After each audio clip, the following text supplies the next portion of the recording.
Review time, Pot! I got a little idea. I'm just not going to listen to everything the media is saying because they're not trustworthy. I'm not going to follow everybody who's following what the media is saying because y'all are just weird.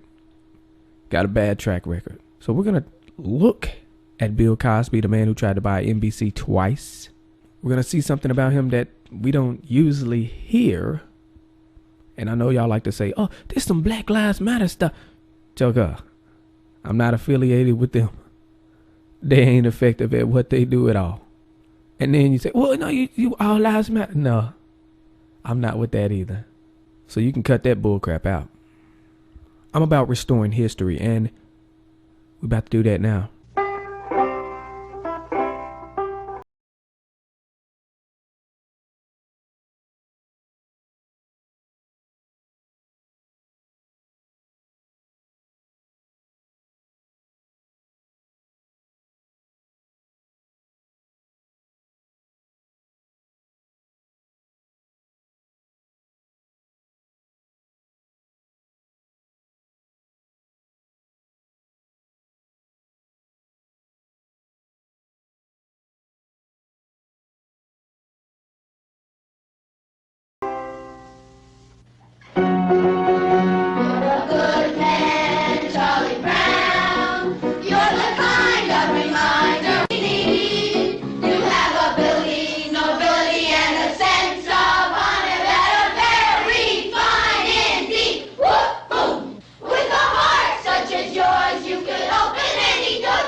We'll go to lunch now, and this afternoon we'll continue with our meeting.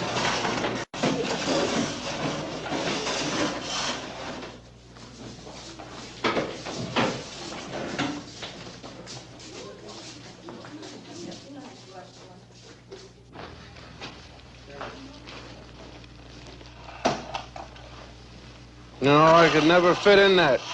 Never get in that at all. This is more like it. Now, what's the whitest thing you know? Whiter than the driven snow, whiter than the whites of your eyes? Sugar.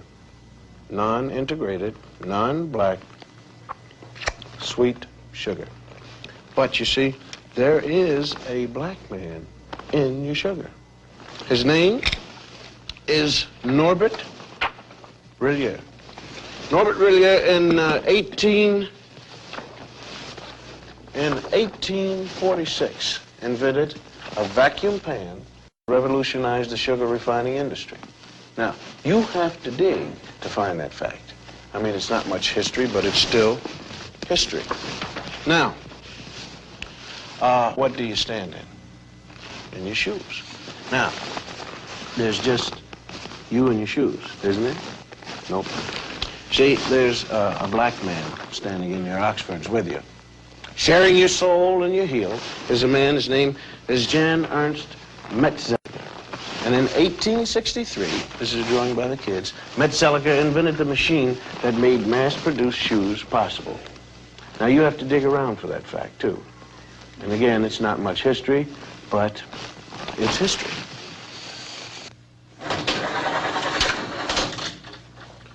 Am I coming in clear to California? I mean, is this TV signal driving through a pass in the Sierra Nevada mountains and slipping into San Francisco?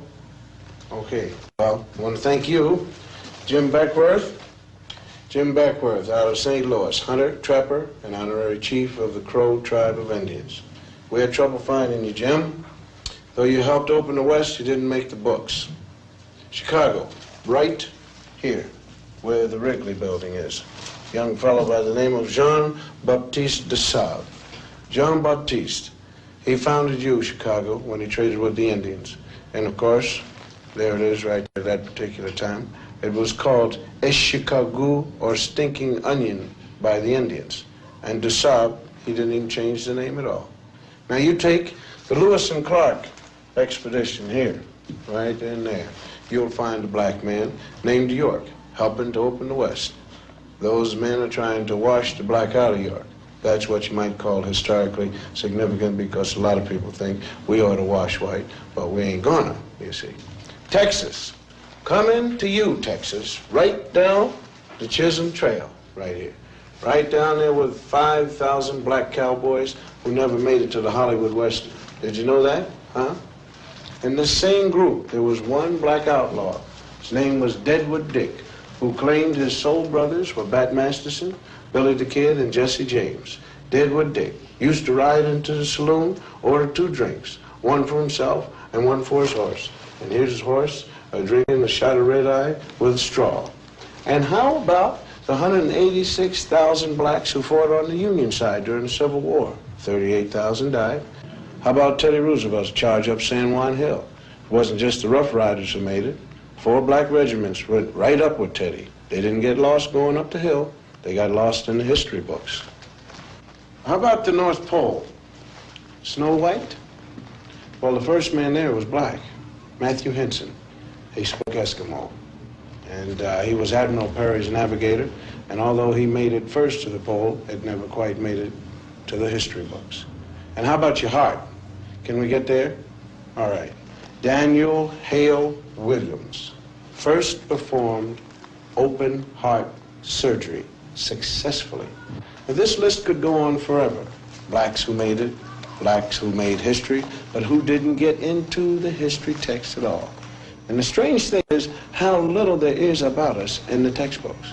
Napoleon once said history is a fable agreed upon, and the fable agreed upon up to now is that American history is white on white. But sometimes we did get into the history books. All wrong. Now you take this one. The Growth of the American Republic, 1942 edition. Samuel Eliot Morrison, Henry Steele Commager. Quote, as for. This has to do with slavery. As for Sambo, Professor Morrison. Sambo, Professor Commager.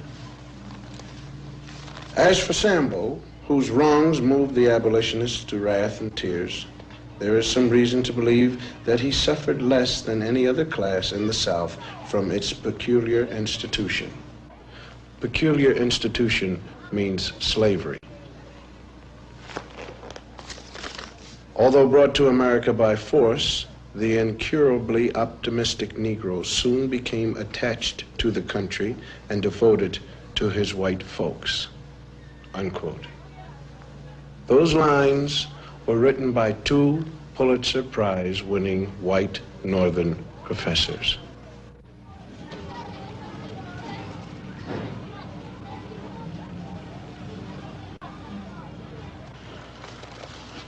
Slavery. That's the place everybody likes to start Negro history. You have ignorant black men being brought over from Africa in chains. Terrible thing, slavery. But this way slavery is taught, it sort of takes the sting out of it. Because the way it's usually taught, people think that we Afro-Americans started with nothing but little grass skirts like the kids in the Tarzan movies. And though America gave us slavery, America kindly gave us religion and a lick or two of education. And when we get more jobs and more education, then up from slavery. But we had something before we left Africa, something more than rhythm. I mean, we had a high culture. The culture was so high that great artists in the world are still borrowing from it. Now, here's a sculpture by an unknown African artist. And here's what Paul Klee took from him. Now, here's a work by an unknown black African, and Pablo Picasso liked what he saw. Another African design, and Modigliani swiped it, or he was influenced by it, or whatever polite word you want to use. Another black African artist, and Picasso didn't change it very much. I mean, when you look at this copy, you got to give us a little more than rhythm. You got to give us style. Now, if you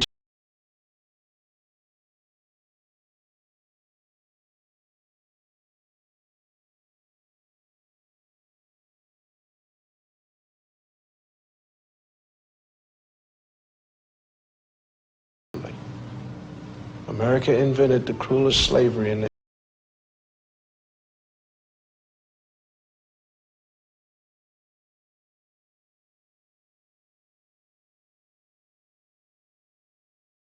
history to teach. Now, if you want to look history right straight in the eye, you're going to get a black eye. Because it isn't important whether a few black heroes got lost or stolen or strayed in America's history textbooks. What's important is why they got left out. Now, this country has got a psychological history. There was a master race, there was a slave race. And though there isn't any political slavery anymore, those same old attitudes have hung around.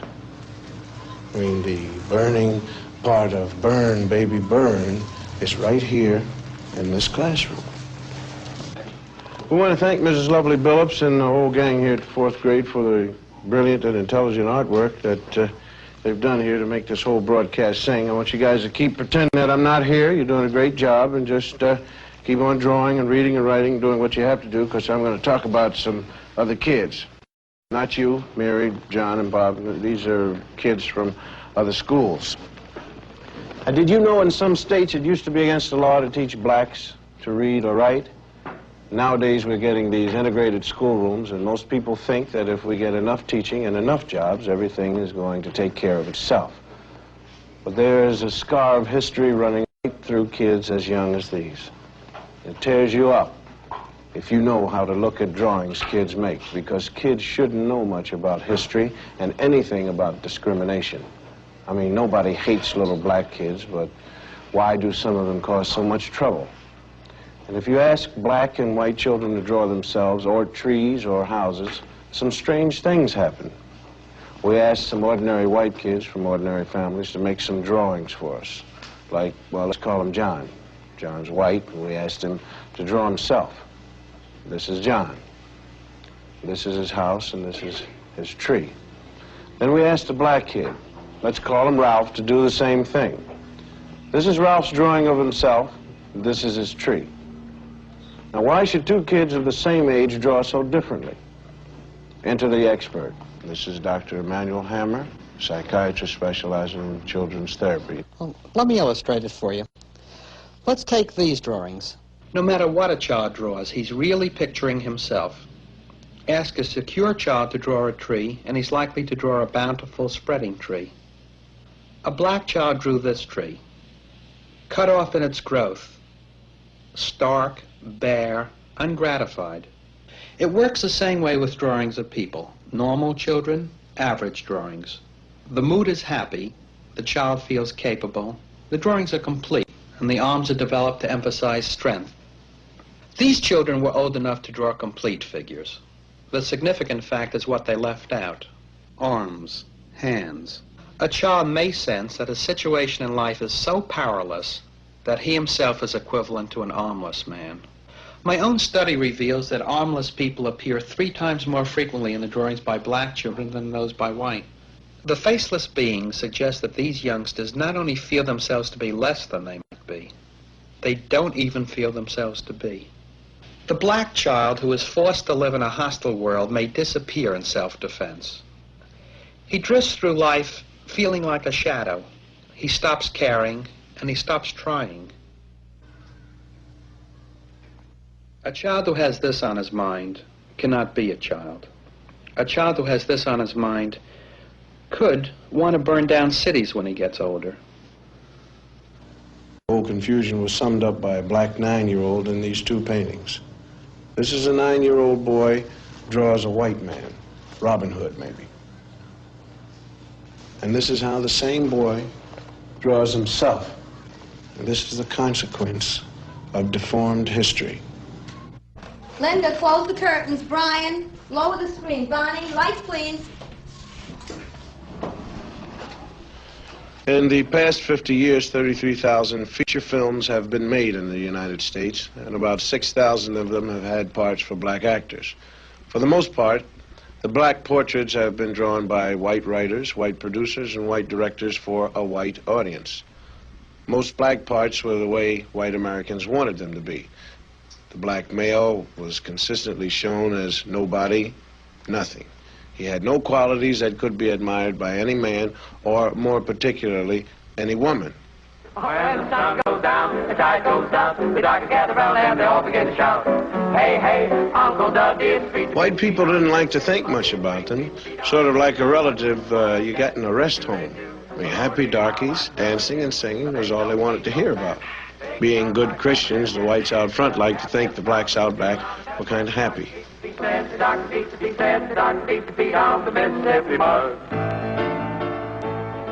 Uncle Tom's Cabin was one of the first movies made that tried to say anything about black people. Uncle Tom was changed a little each time it was put on the stage, and all the parts were played by white actors, and by the time they made a movie of it in 1903, Uncle Tom was just the white man's idea of a good nigger. You might say he was what H. Rap Brown ain't. They made this picture 5 times. By the time they finished with it, Mickey Rooney could have played Uncle Tom.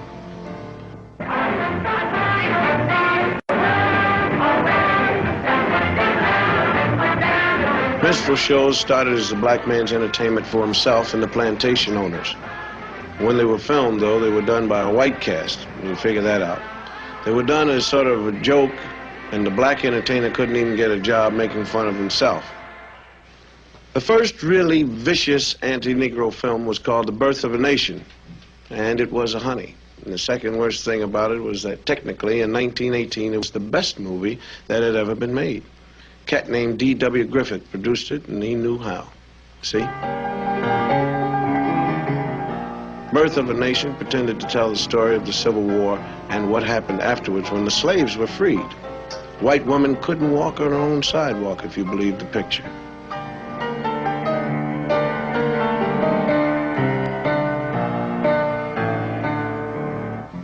In the South, Negroes got the right to vote, and the movie showed black vote collectors refusing to accept white votes, and black people sneaking in extra votes. And if these black bad guys don't look very bad to you, it's probably because they were white actors wearing burnt cork. Negro legislators took over in the South, and in the film they were made to look like apes. And this was the movie version of how it looked in the Southern state legislature. They drank whiskey, they ate chicken with their hands in the State House, and they put their feet up on the table with the shoes off. And of course they passed all sorts of crazy laws according to the film, like anybody could marry anybody they wanted to. It was obvious to anyone who saw this picture that Negroes weren't fit to govern themselves or anyone else because they really weren't people. This film is 50 years old, and it may look silly and out of date now, but it didn't look silly when it was made and seen. Several million Americans who saw it were propagandized to believe that this is the way things would be if they weren't careful. So they've been pretty careful. Colonel Cameron, a former officer in the Confederate Army, is all upset over the way Northerners and the freed slaves are changing his South, taking the mint julep right out of his mouth. So he takes a walk one day while he's worrying about it, and he sees 2 white kids playing, and then 4 black kids come along. Being hardly human and naturally afraid of ghosts, the black kids run. Colonel Cameron sees the whole scene, gets his great idea, and with this, that great white all-American organization, the KKK, was born. The cavalry and the bedsheeters come to the rescue. The South is saved. In this picture, the Ku Klux Klan was the good boy who saved the South. Most Hollywood films, though, even the early ones, weren't really nasty. Nobody was sitting around saying, hey, let's take care of the niggers. What producers were doing was making money. And to make money, they made pictures that white ticket buyers would enjoy. They showed Negroes the way most Americans like to think of them. To blame Hollywood is like throwing a rock at the mirror because you don't like what you see in it. Burt Williams was one of the great vaudeville performers. He couldn't get parts in white pictures, so he made a lot of short comedies. He played the part most Americans consider typical Negro. It wasn't bad, really, just lazy, stupid, and happy the way he was. And his feet hurt. He was afraid of most everything. And when he was scared, he shook and his teeth chattered. Unlike a scared white man, the black man's eyes could pop out of his head. When he was scared, he was so scared he couldn't talk. He was also so scared he couldn't run.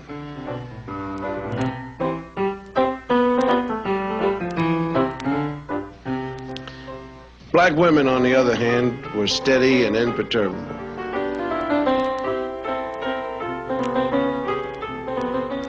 They stood like a rock on the face of things that scared black men.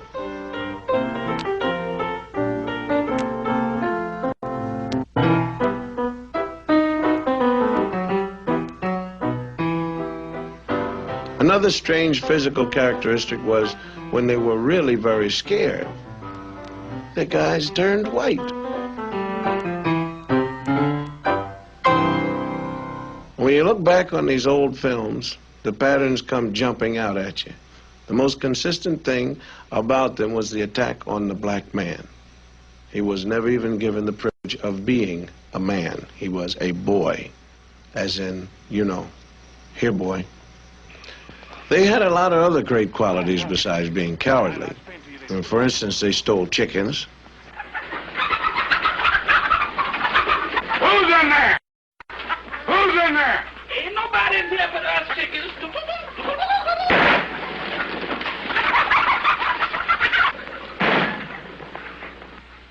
They shot craps. Dice, your papa talking to you now, Dice. Come on. Just hit them one more time.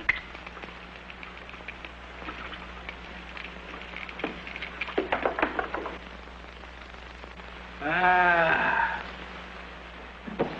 And lions weren't the only thing they were afraid of either. They were afraid of gorillas. Wonderful. Is that you next to me? Wonderful. Is that you next? Now, come on, Wonderful. Now, don't start laughing. Come on, tell me the truth. Is that you next to me? Wonderful, please say yes, that's you.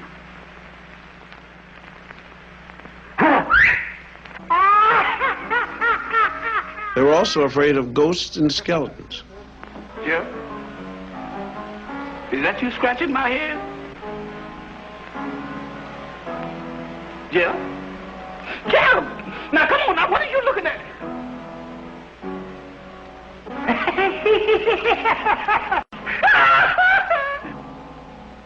What's your hurry, boys? Even when they were little boys, they had these characteristics. Farina in our gang was the boy.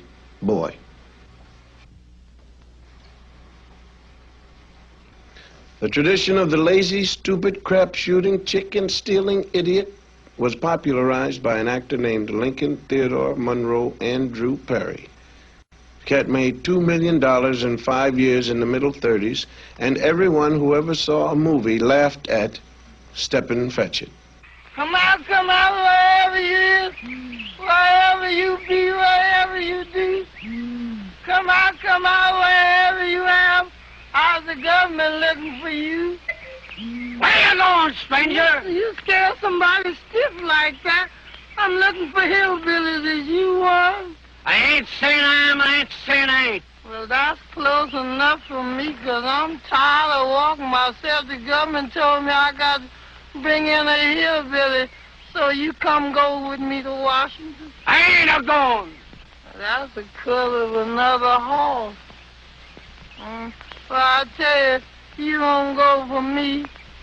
We go for the Navy. No. I don't go for the Navy. Well, I tell you, go for the Army. No, I won't go for the Army. No, I won't go for It's too bad he was as good at it as he was. The character he played was planted in a lot of people's head, and they remember it the rest of their lives as clear as an auto accident. What's that? Are you an Indian? Yes, I'm Indian. Man, you don't know. I'm Indian. I got 1 for the Cherokee, 2 for Seminole, and I got 4/5 Hiawatha. Wait a minute. Hiawatha was a woman. I can't help it. I got 4/5 of them. He played in movies with other actors who were as American as Mom's raspberry jello. If they accepted the stereotype, how wrong could it be? Just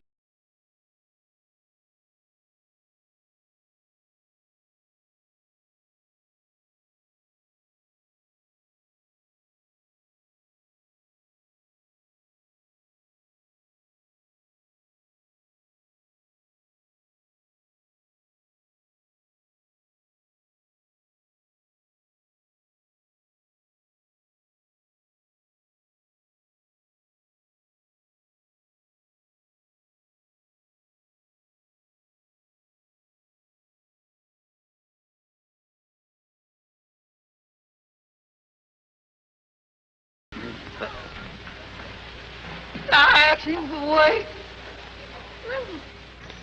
All-American little Shirley Temple played a lot of parts that involved her with black actors. She was always real nice to them. Oh, James Henry, you always do it wrong. This is an imitation Step and Fetch It named Willie Best with Shirley. Come on, Miss Virgie. I just won't budge. I'll show them I'm not. The cute little white girl was brave and strong in the face of danger. And the big black man was stupid and cowardly. What are you afraid of them for? Oh, honey child, them Yankees is mighty powerful. They can even change the weather. Yes? Whenever they come around, I never know whether it's winter or summer. I'm shivering and sweating at the same time. James Henry, serve these cookies to Master Harold and wipe his chin. Yes, ma'am, Miss Bird. She was good to them, and they were good to her. Sort of a master and pet relationship. How would you like to see Uncle Billy dance? All right, James Henry, let's get going, son.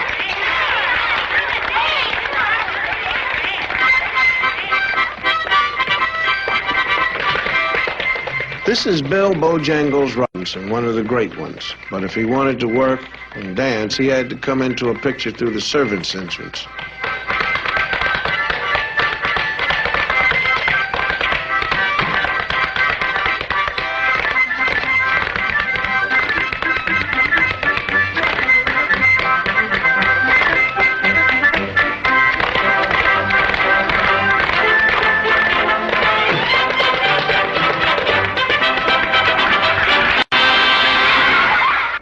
Shirley was good to children, too.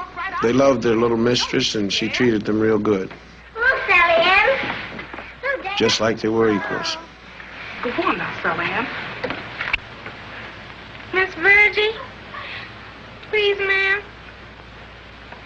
We all done come here to wish him many happy returns. That's it, many happy returns of the day. And we all done made you a darling. Here it is. Miss Virgie, there was more I had to say, but Annie, I forgot it. You said everything, Sally Ann. Don't you worry. This is the very nicest present I got. Thank you ever so much. Yes, indeed, children. It was very thoughtful and sweet. Come now, dear. I'll see you later, and I'll save you some cake. We'll be waiting. I suppose it might have surprised a lot of Hollywood writers and producers to know a scene like that could actually make a lot of people, mostly black, sick to their stomach. This is a lot of fun, isn't it? The newsreels that were shown along with feature films knew a good thing when they saw one. They helped keep all the black cats in their place. Nobody black ever did anything very newsy in a newsreel.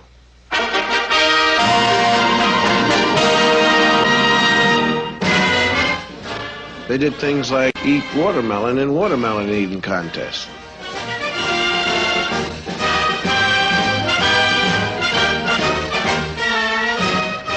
Then another favorite for the newsreel cameraman was to film people throwing things at them. Good sport. Some college football publicity man decided this was a good idea. And there were a lot of very funny golf pictures. If you weren't black, they were funny, I guess. Lie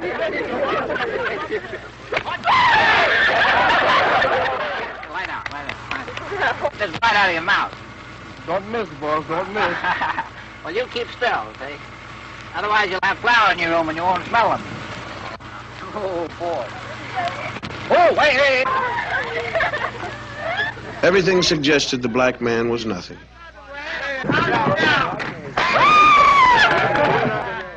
Hollywood adopted a sort of British attitude toward black natives of other countries. They were always sneaking around the bushes, you know, carrying stuff on their head. White men weren't supposed to get caught sweating. Ann Harding played a scene in a picture called Prestige, and it stated the colonial attitude. Don't let it break, Andre. Take to him your race for a wedding gift. The prestige of the white man. That means everything you stand for, and it is the only weapon you two will have. Prestige. But it is enough to preserve you. Yes, sir. And I'll try to remember it. If you'll kiss me. Even though most non-white natives of any place were savages in films, it often pleased white producers to endow a few chosen blacks with the virtue of great loyalty to him, the white man. Here's one defending Ann Harding to the death. There was always one loyal and true black man who would do anything for his master.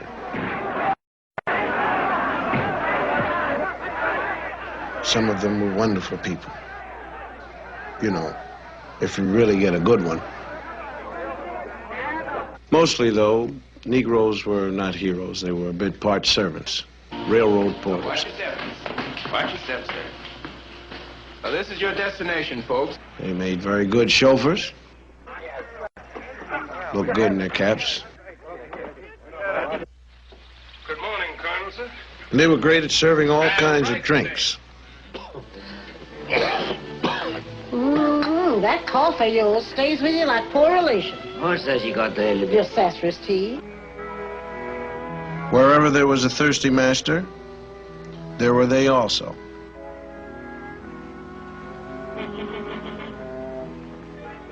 Mom, Beck. Fleda and Jemima. Will you have enough? I don't know if I can stretch one small chicken, but as long as the water's running, we'll have soup enough. Lottie, will you take Kay upstairs and wash all that goo off her face and give her a good... And one question they never answered. When the Negro woman was taking care of the white woman's kids, who was taking care of hers? They did all kinds of odd jobs around the picture, like walking horses. When they weren't walking the horses, they were out back playing craps, of course. Recreation. They met people at the station for their masters. Is you folks, We've come all the way from Ireland. Mr. Milford's expecting us. Mr. Milford. Yes'm, you is which I'm looking for. I'm Mr. Milford's boy. His boy, you say? Yes, sir. Murphy's the name, sir. Did you say Murphy? Yes, Mrs. Murphy. They calls me Walking Murphy. Walking Murphy? Yes, sir. Most of us Murphys down here just sit. I walk. They make wonderful servants, all kinds in pictures. Dumb but loyal. Yeah. Jack, isn't this a beautiful night? I just love parties, don't you? I beg your pardon? Thank you kindly. Yes? Hello? Oh, this is Berrigan residence. Come on, Mona, and get you ready, ready, come on, Mona. Now, things were getting pretty tough during the 30s. And a good thing for a lot of black actors was that they made a movie called The Green Pastures with, like they say, a cast of thousands. It gave a lot of people work, but it had all the old stereotyped characters. It was clever and funny and all black. But it was a white man's picture. I'm the Indian. Henry, you sure got the prettiest wings. Oh, they're just my old ones. Cigars, gentlemen, cigar. Just help yourself. Cigars, gentlemen, cigar. Oh, Lord, the smokehouse is empty. Oh, Lord, let me get them groceries. Oh, Lord, let me see that little six. Where? Come on, you gonna feed me or not? Hey! Why, you just a little boy, gambling and sinning, and doing tobacco like you was your own pappy. And you've been drinking Sonny Kick Mammy wine, too. You gamblers ought to be ashamed of yourself leading this boy to sin. Well, he's the best crapshoot in town. You find my mammy, do more than I can. While Hollywood was turning out films, radio came along and decided to get in on it, too. Two white fellows from Chicago invented two black characters they named Amos and Andy. They played their parts on the radio for 30 years. This is them doing their bit. Well, Brother Crawford looks pretty good since he's been here at Palm Springs, don't he? Yeah, looks like his wife done beat him on the... When radio moved over to let television in, Amos and Andy went with it. These two white cats couldn't play Amos and Andy where you could see them, so what they did was they had a black cast. The cast was different, but the stereotypes were the ones the white people had come to know and love. They were shady characters with money.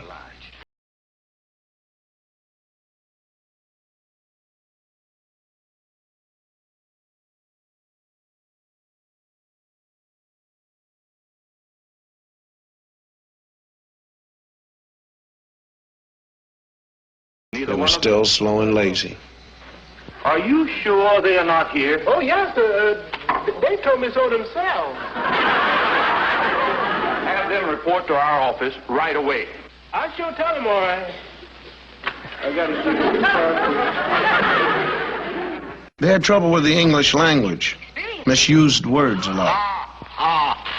And Mr. Brown, my new secretary here, ain't gonna have no time for no extracurricular activities. And I'm telling you now, as long as you have that secretary in your office, I'm going to work as a secretary myself. Oh, give me an ultimatum, huh? I'm putting my foot down. They had trouble with women. And it was always the women who were dominant. Come on, Herman. Mostly black actors aren't playing the old stereotypes anymore. There are people who say they're playing a new stereotype. Sidney Poitier is always helping some little old ladies across the street, whether they want to go or not. The black people in this country got a bum deal for a long while, and it won't hurt much if we see a little of that now and then. Stanley Kramer has let us use some scenes from Guess Who's Coming to Dinner. You look at these and remember Birth of a Nation. This is the opening scene when Catherine Houghton is bringing Sidney home for the first time. This is Dr. Prentice. John, Miss Matilda Binks. Pleased to meet you, Miss Binks. I've certainly heard a great deal about you. Katharine Hepburn and Spencer Tracy are the girl's parents. Thank God he's right. She's 23 years old, and the way she is just exactly the way we brought her up to be. We answered her questions. She listened to our answers. We told her it was wrong to believe that the white people were somehow essentially superior to the black people, or the brown or the red or the yellow ones, for that matter. People who thought that way were wrong to think that way. Sometimes hateful, usually stupid, but always, always wrong. That's what we said. And when we said it, we did not add, but don't ever fall in love with a colored man. Sidney tells it like it is to his old man. You and your whole lousy generation believes the way it was for you is the way it's got to be. And not until your whole generation has lain down and died will the dead weight of you be off our backs. You understand? You've got to get off my back.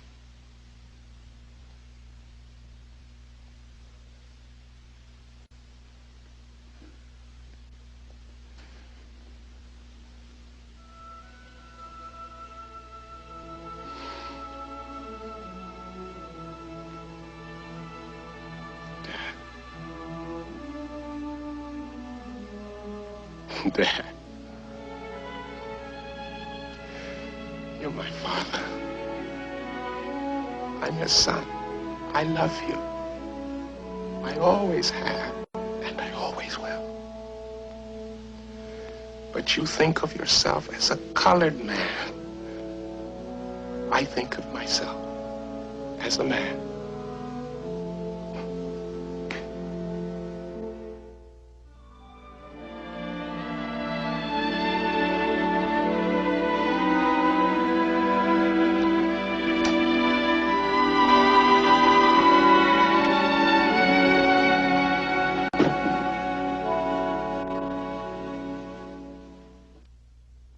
By the time the world of movies and the world of education get into the streets of black America, some strange things happen. Because what history and the movies have told the black man is that he's nobody unless he joins the white world. The white world only comes into the black ghetto by messenger. The message used to read, black is nothing, white is beautiful. For this reason, a lot of black people have spent their lives trying to be white. For instance, hair. Some people still call straight hair good hair because it looks like white hair. Kinky hair is bad hair. The man on the right is having his hair cut naturally. The man on the left is having a process. What the barber is doing is applying harsh chemicals to his head so he'll have straight hair, like all those movie stars have. It's a painful, long job that costs about $6 and has to be looked after every couple of weeks. These days, many young black men find the whole process demeaning. It's going out of fashion, even in the ghetto. It takes pain to become like a white man, and more pain when you know you can't make it.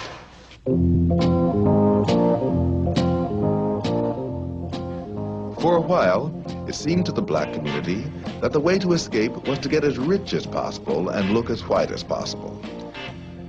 And as affluence came to some black people, all the lessons of history and all the lessons of the movie seemed to be succeed on the white man's terms. So, the middle-class Negro took the white man's dreams and tried to make them his. Today, many middle-class Negroes have the education and the money to provide themselves with all the white man's dreams but one, universal social acceptability. He has not yet been able to join in any normal or casual way the white man's affluent society, so he has his own. The white man's attitudes still exclude the black man and the black woman. There's a fallacy in this country that says that any man by his merits can make it. That is not true. Do not believe that. It is not true. Because any man in this society cannot make it. That's where the whole fallacy is. The white man keeps saying to you, if you just stop being black, if you just stop shooting your people on Saturday night, you just stop talking Negro dialect, if you clean yourself up, get yourself a job, you're going to make it in this society. It's not true. I know for myself, I have a master's degree in social work, and I know that people won't accept me. And I was an honor student, and I know I can make it. They won't accept me. They don't discriminate against me because I'm a Christian. They're discriminating against me because I'm black. The message down here is coming in stronger. It's be yourself, be black. The new generation of black young Americans is asserting itself in a new and possibly disturbing way. Many black Americans are giving up on American society. If you can't wash white, even if you have the money, if you can't wash white because you're basically black, what you do is react, sometimes radically. Here is a measure of the reaction to white is beautiful. This is a storefront school in Philadelphia.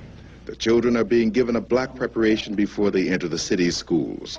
They're not especially gifted children, they're just from the neighborhood. One black man named John Churchville put it all together and financed it himself. Right? You understand that? Yeah. All right. A number is a concept of quantity or an amount. That is wrong. No. A number is a concept of quantity or an amount. That is dead wrong. He's not only teaching new math to children whose ages range from 17 months to 5 years, he's decided to give them the emotional armor they need to protect themselves against the education they're sure to receive when they start kindergarten. Anybody tells you something wrong, are you going to do it? No! All right. What do you want, now? I want freedom. When do you want it? I want my freedom now. No, you have to wait till next week, Janelle. You can't have it now. How can you wait till next week? Yes. Okay. Sit down. All right, young man, stand up. When do you want your freedom, young man? I want freedom now. You can wait till next week, though, can't you? No. Michael, you just have to wait till next week. You can't have it now. Are you willing to wait till next week? No. Suppose I said that you have to wait till next week. Now, you're going to wait till next week, aren't you? No. How are you going to get your freedom? I will use any means necessary to get my freedom. Any means necessary? Yes. All right, sit down. Young man, what is your name? My name is Eric Houston. Levante. What is your nationality? My nationality is Afro-American. What is freedom? Freedom is black power. What is black power? Black power is... Do you know what black power is? No. Well, then you should never should never make any statements if you don't know what they mean. I'm sorry, I don't know. All right. How old are you, young man? I am 4 years old. You're not 4, Eric. Now you tell me your right age. How old are you? How old are you? I am 4 years old. Are you sure you're 4? Yes. You're going to let me turn you around and tell you you're some other age? You're 6 years old, Eric. No. I can't hear you, Eric. No! Are you being frightened by me? No! I'm the teacher. I said you're 6. I am 4 years old. All right, then. You stand up for it, then. You shouldn't be weak. You stand up and say it. You ought to scream it in my face if I try to tell you different, right? Yes. Have a seat. Stand up, young man. Are you a Negro, Travis? No. Are you a flunky, Travis? No. What are you? I am black and beautiful. And what else are you? Are you a boy? No. What are you? I'm a man. What kind of man? Black and beautiful man. Or what kind? Are you an old man or a young man? Young man. Very good. Very good. Are you going to let somebody just make you a boy? No. All right. Suppose I tell you something wrong, Travis. Are you going to do it? Yes. You're going to do something if I tell you when it's wrong? No. Have a seat, young man. Eric, you're going to be reasonable, aren't you? No. Come here. Here you are, fine young man, right? Yes. Are you going to be scared of me? No. Are you going to be scared of some president of the United States? No. Some mayor? No. Some policeman? No. All right. You're a Negro. Yes! You're a Negro, Eric. No. Somebody pass me my stick. I said you're a Negro, boy. No. You're getting mighty soft. You're a Negro. No. Very good. All right, sit down. You, young man, you come here.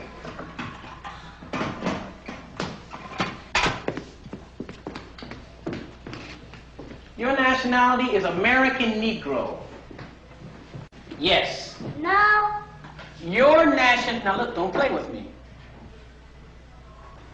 You're a Negro. No. I am your teacher. You are a Negro. No. Suppose I threatened to beat you. What would you say? Aren't you a Negro now? No. What are you? I'm black and beautiful. What is your nationality? My nationality is Afro-American. Suppose I had some money in my pocket. Suppose I gave you $1 to say that you're an American Negro. This is money now. Money talks. Money talks. This $1. And if you don't say it, you don't get it. You're an American Negro, aren't you? No. You won't have any money. You know you need money, don't you? Yes. You need money to live, don't you? Yes. All right. All you have to say, Leon, is that you're an American Negro. Aren't you an American Negro? Are you an American Negro? No. What are you? I'm black and beautiful. What's your nationality? My nationality is Afro-American. Very good, man. Keep it up. Go sit down. You had to think about that a minute, didn't you? Yes. All right. All right, everybody.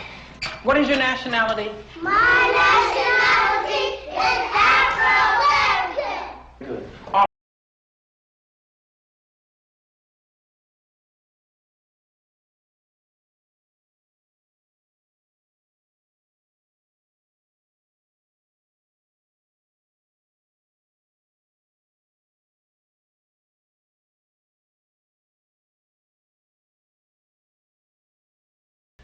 They're going to try to get you to, be something other than you are.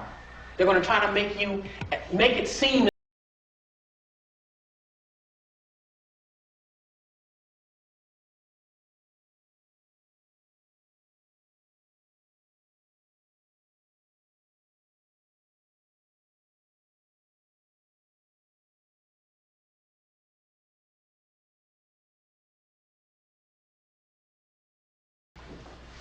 the only thing that makes a person worth living is being a man and being a woman, being strong in character, being straight, telling the truth, and living in the truth and doing the right thing. You understand that? So no matter what happens,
and brilliant really means to shine.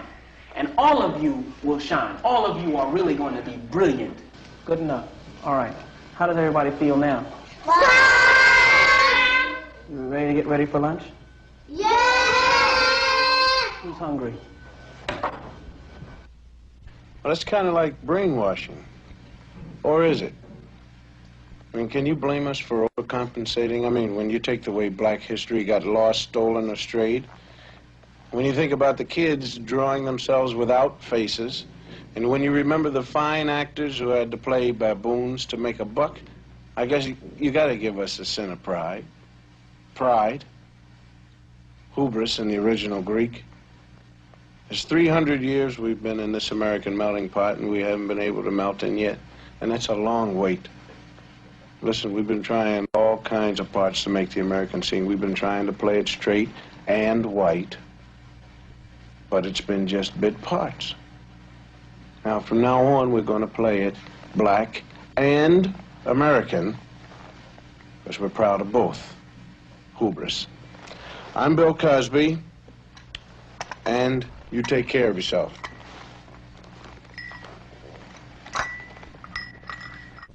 All right. What is a set?